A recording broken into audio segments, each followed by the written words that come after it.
Prosecution promises. Attorney General Eric Holder warns he's not done going after Wall Street for the financial crisis of 2008.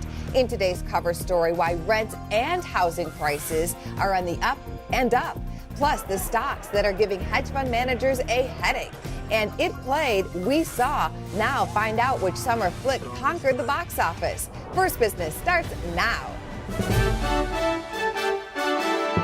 You're watching First Business. Financial news, analysis, and today's investment ideas. Good morning, everybody. It's Thursday, August 22nd. I'm Angela Miles. In today's First Look, the Fed Head Reunion. Members of the Federal Reserve meet today in Jackson Hole, Wyoming. The two topics that could come up: who will be the next Fed chair when Ben Bernanke leaves, and when to end the bond buying program. Yesterday, the stock market sold off heavily at the end of the session after the Fed minutes offered few clues on when the stimulus program would end. Gold and oil also fell. Hewlett-Packard had a bumpy night. The stock fell around 4% after meeting earnings expectations, but revenue fell shy, and there's a management shakeup underway. And Wells Fargo reportedly is cutting 2,300 mortgage production jobs. As Federal Reserve presidents gather in Jackson Hole, Wyoming today, standing by for us is Todd Horwitz of Average Joe Options. And tell me what's going on with the latest Fed fretting in the market. Good morning, Angie. You know, the Fed is involved, and I think that they're over-involved. I think yesterday's minutes showed us that they really don't know what they're going to do yet either. And I think the real problem is they're in a position where they have no way out. So taper, no taper. The market's being tapered by the bond market, as you can see, because interest rates are going higher on their own without the help of the Fed, even though the Fed is trying to push them lower. The Fed's got a problem, and I hope that this weekend they can solve it in Jackson Hole. We did see the Dow move below 15,000. Was that any kind of buy signal there? I don't think it's a buy. I don't think we have any buy signals coming nearby. I think the key level you want to watch is 1640 in the S&P. The low yesterday was 1639.39. I think that's the level you want to watch if we're going to get any buying. But I do believe we're right in the start of a potential correction here, and I look for those numbers to eventually get violated. Look at 1660 as the top side of resistance in the S&P, as we probably are going to work our way lower here. You're big time into options, so there's been a lot of call buying in Apple options ahead of this new iPhone that's coming out September 10th. What do you think about these way out of the money call buyers? I think that way out of the money call buyers are really looking for trouble. When you go way out of the money, you're paying way too much premium. I think it's hard for them to get in. And what will probably happen is Apple will probably come out with this new product. It'll probably have a big pop, but all those out of the money options will be so overpriced that they'll probably go down in value, even with Apple going up higher. Thank you for your comments today. Thank you. Wall Street is still on the hook for the financial crisis of 2008. Attorney General Eric Holder tells the Wall Street Journal, even though it's been 5 years since the financial meltdown, prosecutions are coming soon. In Holder's words to the Journal, anybody who's inflicted damage on our financial markets should not be of the belief that they are out of the woods. It's not clear if the charges will be civil or criminal, but it could happen this fall. Critics have accused the government of failing to go after Wall Street for its hand in the largest financial downturn since the Great Depression. Betting against the stock market could be causing major headaches for well-known hedge fund managers. After crunching the numbers, the Wall Street Journal concludes hedge funds are facing the worst losses in a decade by shorting the market. Hedge fund managers make money when the stocks drop, but in one example, the analysis shows the Russell 3000 index contained 100 of the most heavily shorted stocks. Those stocks are up by an average of 33%. Also, Tesla is a stock that's popular among the shorts. That stock is up more than 300% this year. But it's not over. The Russell 3000, for instance, has been drifting down during the past several sessions. Regulators are still working to unravel a Goldman Sachs computer glitch that caused bad trades in the options market. Reports say the trades came from Goldman's internal system and showed up at several trading exchanges. It affected about 400,000 options contracts involving stocks such as Johnson & Johnson and Kellogg. The trades may be erased, but reportedly could cost Goldman Sachs as much as $100 million. Professor James Angel at Georgetown University suggests that the trading glitch mess could take a while to clean up. For one thing, I've heard that nearly 20,000 trades got canceled. Now, this causes enormous problems downstream because you think, wow, I just bought this option at this great cheap price, and then they tell you the next morning, sorry, you didn't. So There are a lot of people out there trying to figure out what is their position, what trades were good, what trades were bad. A Goldman spokesman tells Bloomberg that the exchanges are working to resolve the issue and the potential loss is not material to the financial condition of the firm. The Prime Minister of Japan has unusual plans to improve the country's economy. He wants more moms in the workforce. An estimated 2/3 of Japanese women leave their jobs after having a baby. The LA Times reports Prime Minister Abe wants to change that and says the power of women is essential to the economy. Among the changes, he wants more child care centers and financial incentives to firms that hire women. Currently, employers in Japan are said to discourage working ladies who have babies. European leaders are giving mixed views regarding Greece's financial future. Eurozone leaders are divided on whether Greece requires a third bailout. Some officials believe Greece's previous 2 bailouts still leave the country strapped for cash. German Chancellor Angela Merkel says it's too soon to tell. The European Central Bank, International Monetary Fund, and European Commission will review Greece's progress this fall. Amazon reportedly is on a warehouse building spree. Bloomberg News says Amazon is spending nearly $14 billion on 50 new warehouse fulfillment centers for its products. Earlier, the tech giant said it has plans to add 5,000 new workers. In our cover story, many aspects of finding where to live are going up. For one, home sales spiked in July from a year ago. For another, rents are going up. Now there appears to be consensus among policymakers at the Federal Reserve to begin tapering the bond buying program that's held interest rates in check. The National Association of Realtors says home sales since July of last year are up more than 17%. And according to online residential real estate site Trulia, home prices in that time have gone up an average of 7%, partly because developers have not been able to match the spike in demand. New construction is long lead time. You have to get the money, you have to get the land, and you have to get the contractors. You can't see improvement in the market today and be building tomorrow. It takes a little while. Further fueling the home sales spike, rents have increased in the past year 3.9% nationwide, 5.5% in Boston, one of the least affordable rental markets in the country, along with New York, Miami, Los Angeles, and San Francisco.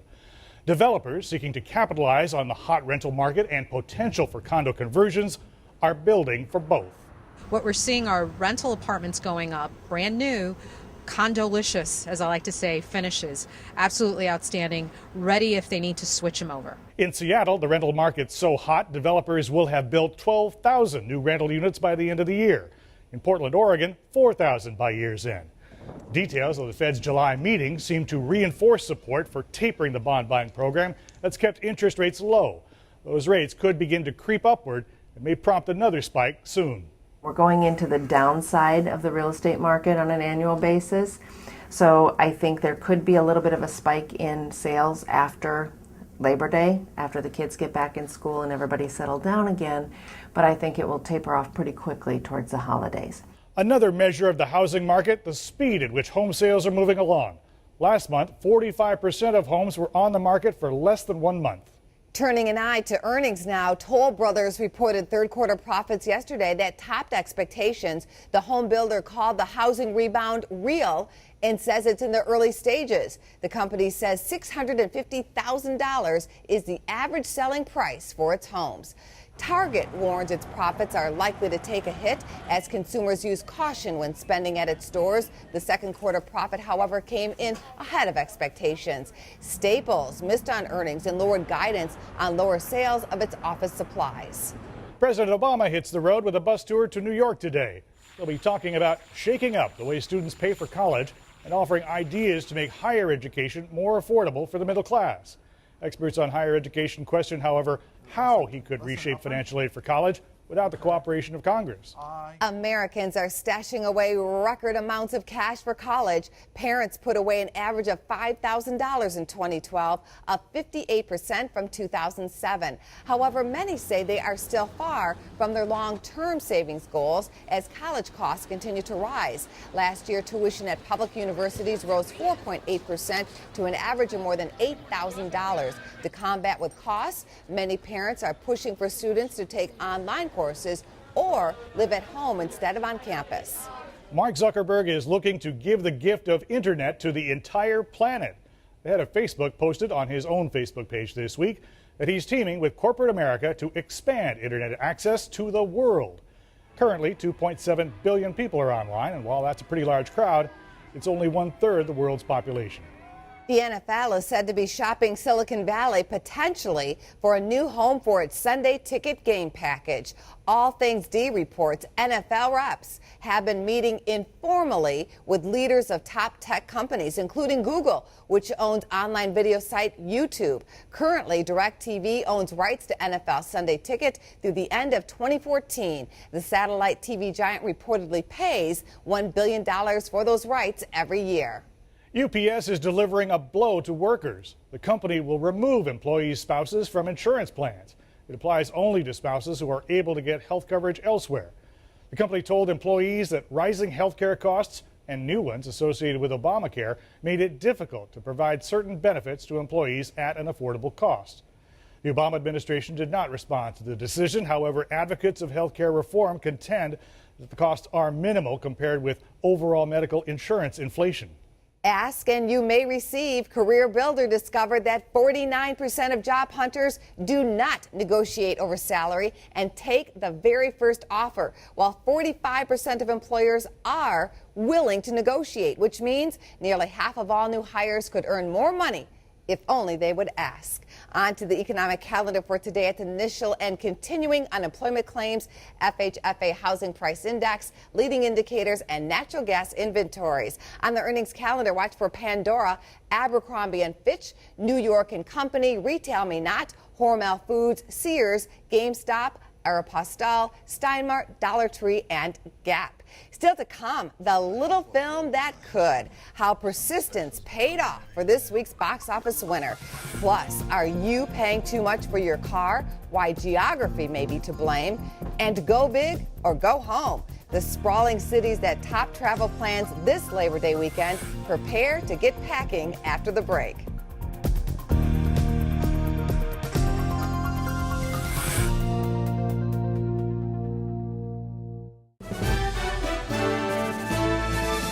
Your car may be costing more than you think. Bankrate.com surprised drivers with a ranking of the most and least expensive states in which to own a car. Residents of Georgia pay the most, followed by California, Wyoming, Rhode Island, and Nevada. Despite ranging gas and repair costs, Bankrate analyst Klaus Bell says that the biggest factor in the study was how often people drive. Just as important into your cost of gas is how much you drive. I mean, I don't think people put that together. You know, they say, well, the price of gas is killing me. Well, you know, definitely those fluctuations in the price can hurt or help you, but a lot of it comes down to, you know, how much driving you build into your daily routine. Oregon, Alaska, South Dakota, Montana, and Indiana all ranked among the least expensive places to own cars. AAA reports Americans are set to travel like it's 2006. But just where is everybody going? Janine Tornatore of Orbitz is here this morning to tell us. Hello, and what are the top 10 destinations? Well, our #1 book destination for 3 consecutive years is Las Vegas, which is where I'm coming to you from today from the Venetian. And it's a perfect example here of why Vegas is such a hot spot. They're hosting Earth, Wind, and Fire. They have Wolfgang Puck cooking classes, all these events going on over Labor Day weekend. And you're going to see that and see in our list why these big cities top our list. We have New York City, Chicago, Cancun, San Francisco, San Diego, Atlanta, Boston, New Orleans, Honolulu, all of these big city and a couple beach destinations in there, but all these big events are really what's driving people to these hot city destinations. But what about airline ticket prices? What are some great last-minute deals? Well, overall, I'll tell you that according to Orbitz bookings, airfares on average for Labor Day weekend are up slightly, about 5% compared to Labor Day weekend 2012. Hotel rates up about 4%. When you want to find a good airfare over this long weekend, you probably want to try to travel on the off-peak days, avoiding Friday and Sunday, which are going to be the busiest for air travel. And also look at booking as a package, combining your airfare with your hotel. That's really how you're going to be able to offset some of those higher standalone airfare costs. It's been a quiet hurricane season so far. It has been, and it's a prime time for people to take advantage of big deals in the Caribbean and South Florida, frankly, because it is hurricane season, and that's why the deals are out there. If you're traveling to those destinations, you really just need to keep in mind finding out what your hotel's hurricane policy is. Will they give you a refund? Will they offer you credit for a future stay? And know that the airlines are really flexible with waiving their change and cancellation fees, so that's not something travelers should worry too much about if booking to those destinations. Janine, always a pleasure. Thank you. My pleasure. Thanks. Coming up, as summer comes to a close, the film studios that rock the box office. And later on, our savvy shoppers turning the Dollar Tree into a growth stock. That's still to come in Chart Talk.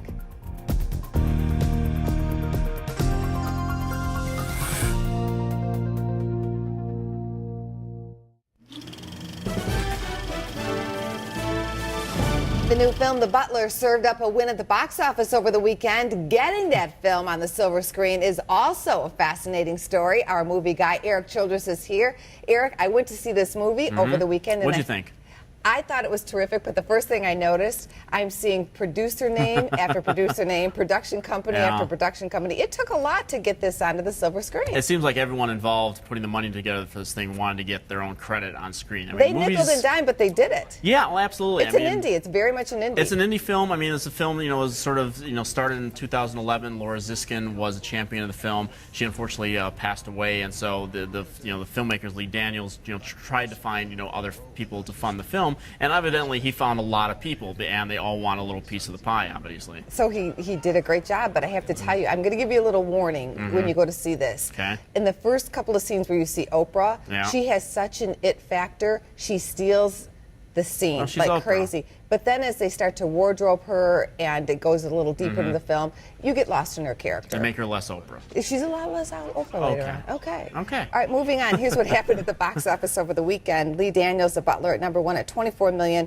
We're the Millers at $17, and then you just kind of fall into this $13 million range with Elysium Plains and, my favorite movie. Kick-Ass 2. Yep. All right, coming up this weekend, you think there's a couple of good films that could actually rival The Butler? There actually is. I mean, one is a smaller release called The World's End. This is actually one of my favorite films of this, not just the summer, but of the year. These are the guys, Edgar Wright and Simon Pegg, who did Shaun of the Dead and Hot Fuzz, two very popular cult films. And this is a really, really fun, really unique film, sort of a reunion film that also deals with robots, and a really sort of unique take on alcoholism. But it is a comedy, so people should flock to this one. So coming out this weekend, it's The Mortal Instruments, City of Bones, The World's End, and you're next?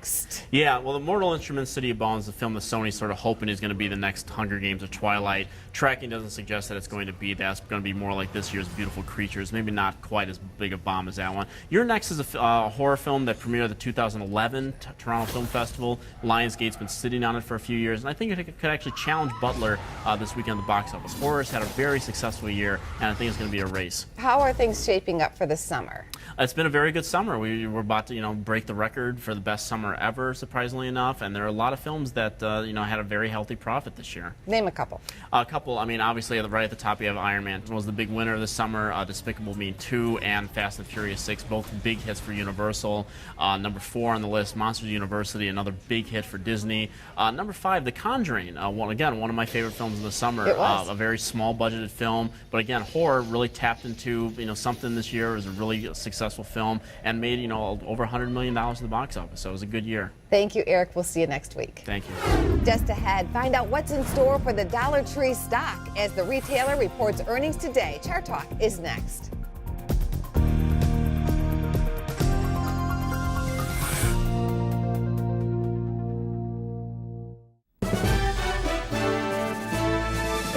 Matt Kavanaugh, CMZ Trading, joins us now for Chart Talk. Good morning, and he's here to talk about Dollar Tree. Matt, this is one of my favorite stores. I love to shop the Dollar Tree.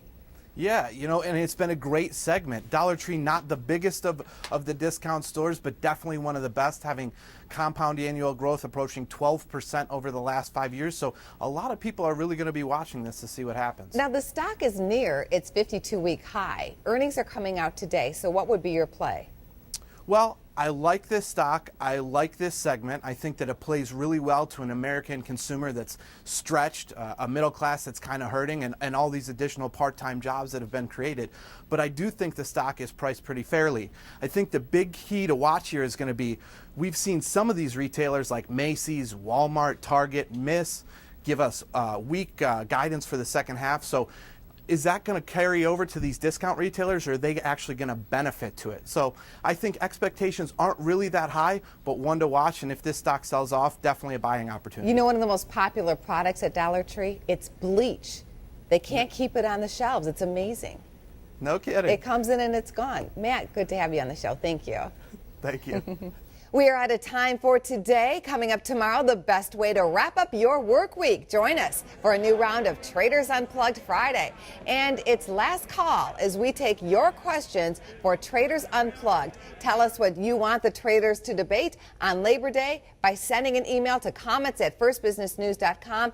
Feel free to include a bonus round question. From all of us at First Business, thank you for watching and enjoy your day.